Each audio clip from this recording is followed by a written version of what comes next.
Welcome to Prose from the Underground, coming to you from my basement in northern Michigan, where I read, write, think, and say things. Earlier this week, I said some things with Teresa Scollon, a fine poet, essayist, teacher, editor, and good friend. Teresa is well known as a poet, but she's lately been working on a big memoir project. I happen to know that because I got to read some of the early work. I asked her if she'd be willing to come on and talk about the process, not only of moving from poetry into prose in a big fashion, but also all of the issues in establishing a voice in a big memoir project. So we theorize a little, we talk about particular craft crises. We also talk a little bit about editing for a journal and submitting to journals. Hope you enjoy. Here's my first question for you, Teresa. Okay. Thanks, John. Thanks for having me. You're known certainly among our community as a poet. And now you are, and maybe not everyone knows this, but I think a few of us know, you're taking on a big memoir project. So I'm wondering if you could talk about that genre and creation. How has your commitment to poetry over the years figured into the way you come at prose, the way you come at this project? Does it bedevil you? Does it haunt you? Or when you back up and look at yourself working on this, does it figure into your drafting or your revising in some fashion? It's a fascinating question, really, because I think no matter what genre you're writing in, you kind of integrate your voice into the way you go through the world, right? And so I don't know that I can separate what are the ways in which I'm looking at this as a poet versus just plain old me, right? And ideally, the poet wants to bring plain old me into the world, right? I mean, that's what poetry is. You're just saying what you see. There's probably a better way to say that. I like this statement, what poetry is doing. And maybe I would say one of the things that poetry is doing is trying to bring the plain old me into the world of readers.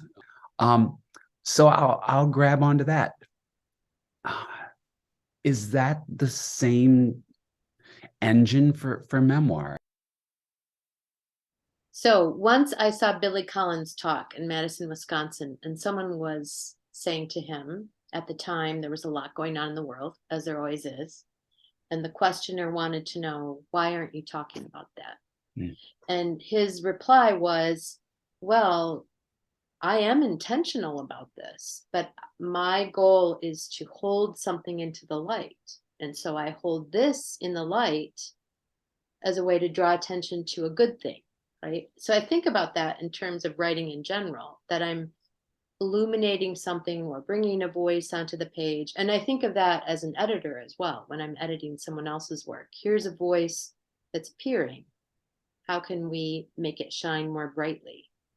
And I think one of the hazards for writers is that you can't always tell what parts of your own voice need to be trimmed and which need to be amplified a little bit. That's where we rely on the community of writers, as you know.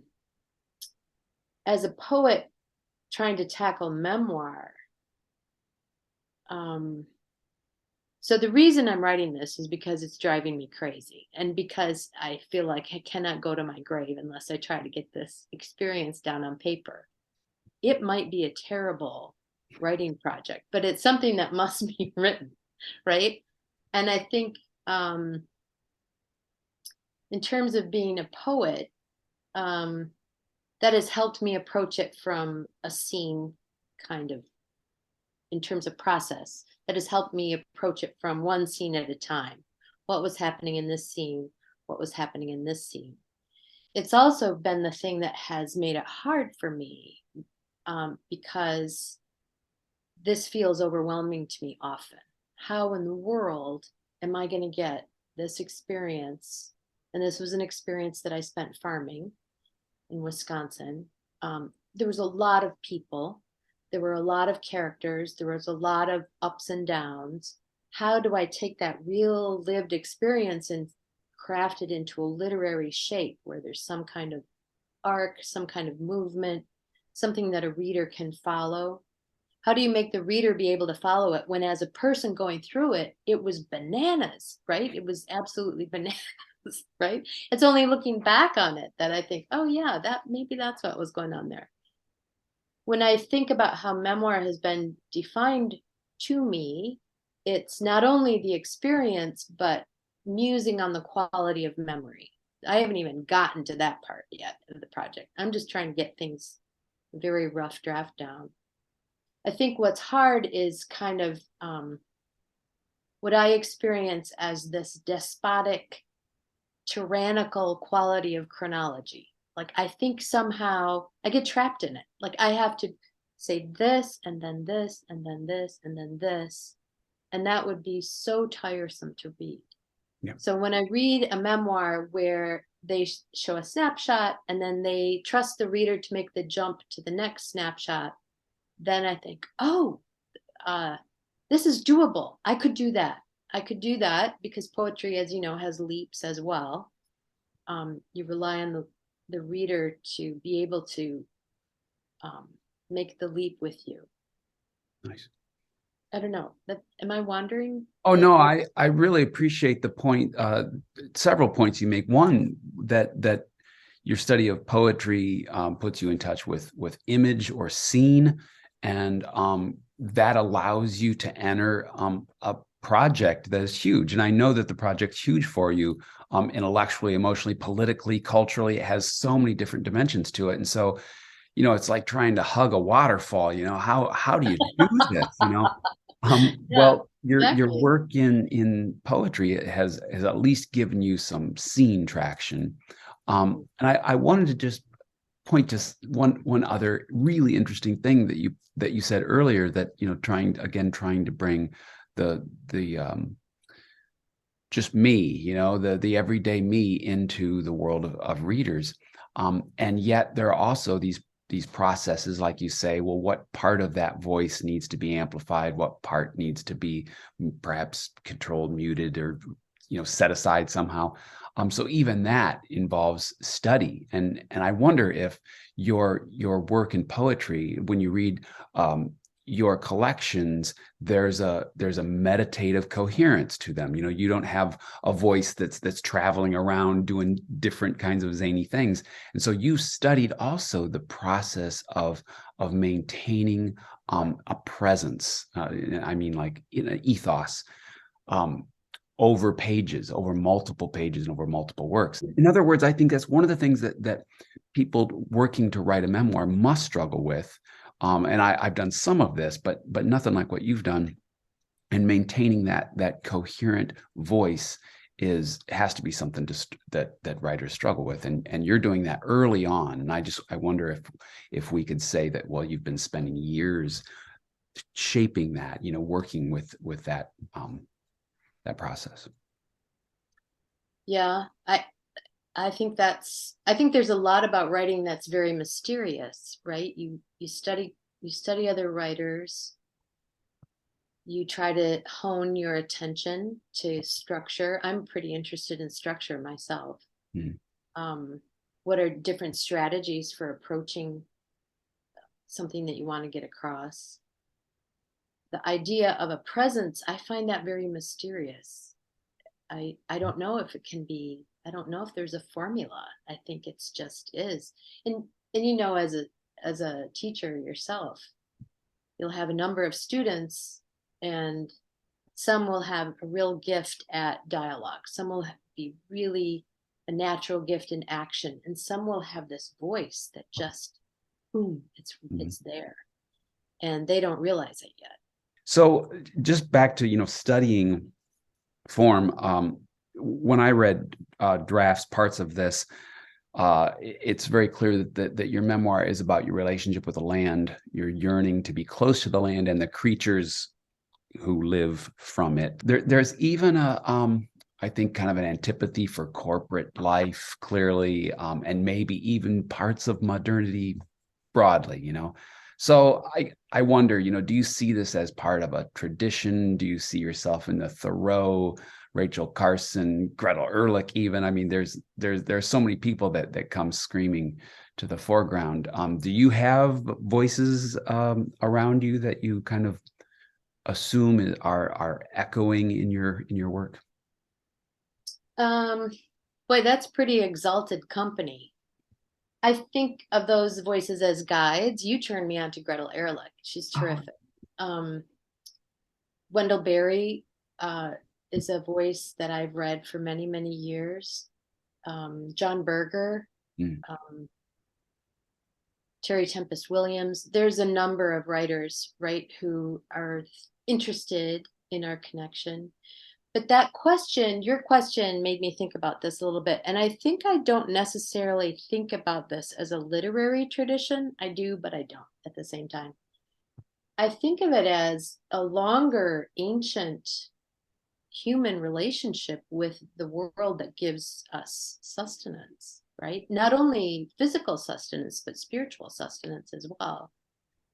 And I don't know if I think of it as a tradition so much as this is just how it is. We are physical beings whose fate is tied to the fate of this planet, this ecosystem. Yeah. And I think of what is often called the modern disconnection to the physical natural world as an aberration. I mean, we're living in this aberrant time. And so in that sense, I think of writing in this way as not something new, but going back to something that we used to know about, that everybody used to know about. Does that make sense? It does. What struck me when I read early parts of this was what I would call in my training exigence. That this is not a memoir that there's really intense intimacy, but there's an exigence. There's a crisis. But that's the great thing of reading, Gretel Ehrlich and Thoreau and on and on, and Wendell Berry. I mean, Wendell Berry's work feels critical, urgent. Yeah.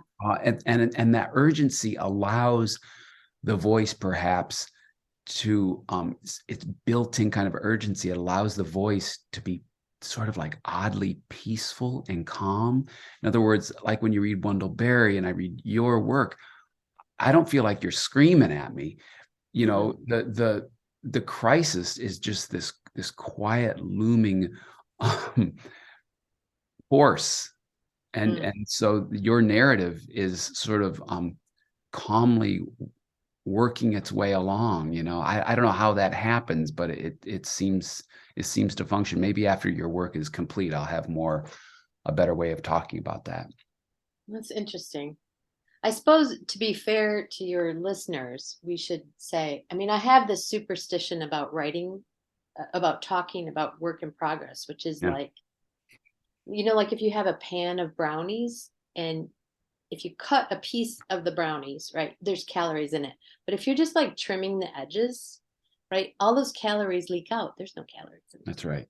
So I think that way a little bit in a negative way about writing. Like if I talk too much about the project, all the energy will leak out. But we should say at least this much for the benefit of your listeners, which is I spent some time farming and I'm trying to get it down on paper. It was a wild experience. It was the best of times, the worst of times. But so I've been trying to get that down on paper, and that's what this memoir project is. As we're talking, I'm thinking, Ehrlich, Thoreau, and Berry all have in common a decision in their lives to sort of turn away from what was considered the right career path. Right. Berry went back to his homelands to farm and write and teach. Ehrlich stayed out west. She, sort of left her New York career and stayed out west. Thoreau, sort of famously built his cabin and stayed in it, even though he walked into town for pie frequently.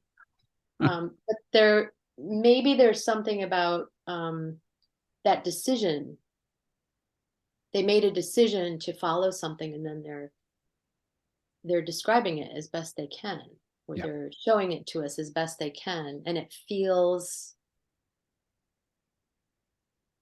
I don't know, it feels new. It feels somehow, maybe the fact that it's rooted in that decision makes it feel rooted.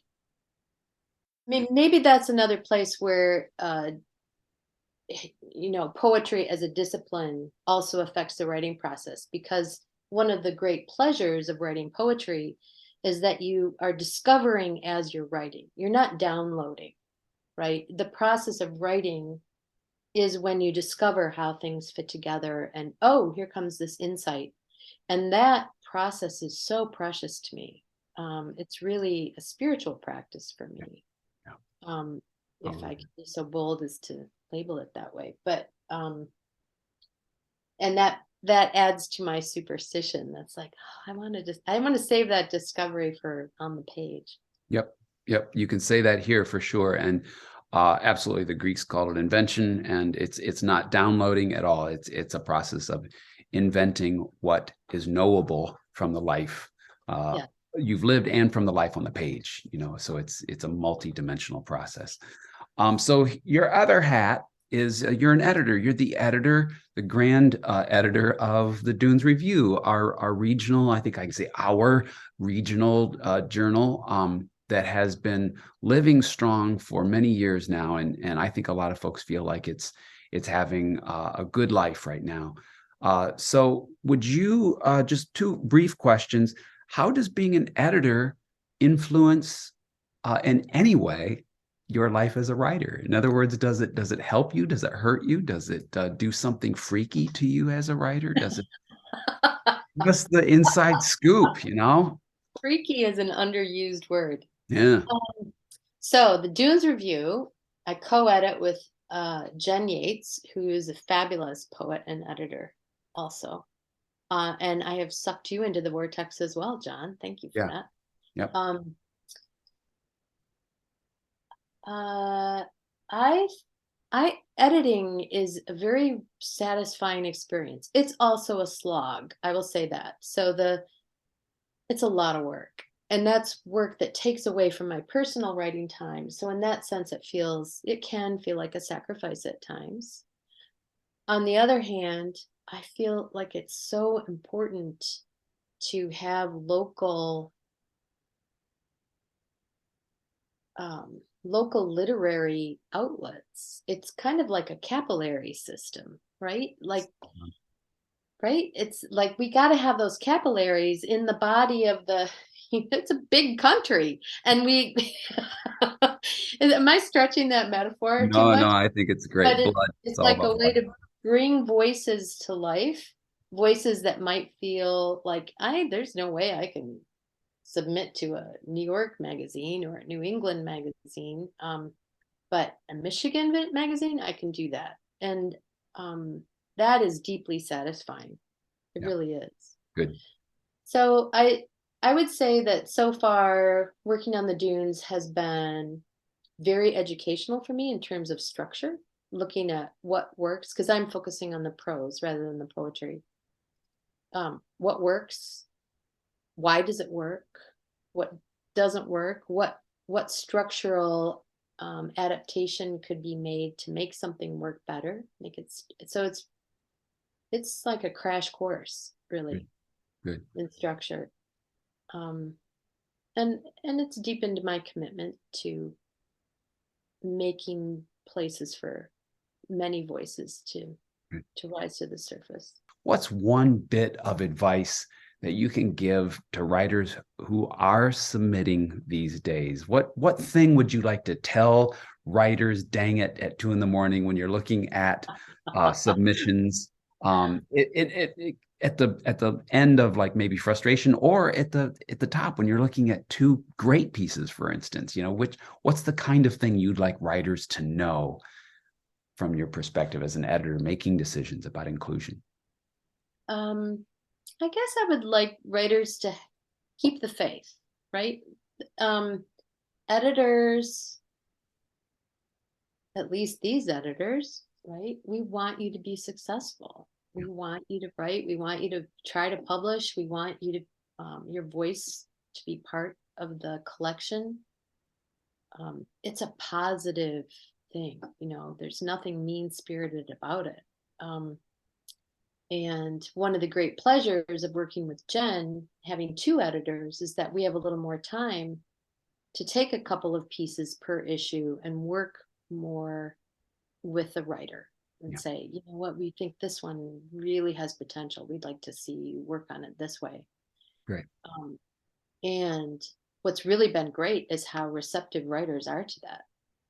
Like, that's awesome. Like, everybody was hungry for the same thing. We just didn't know till we asked the question. Great. Yeah, I think just keep the faith, keep trying, and read the guidelines. Thanks, Teresa Scollon, for being here.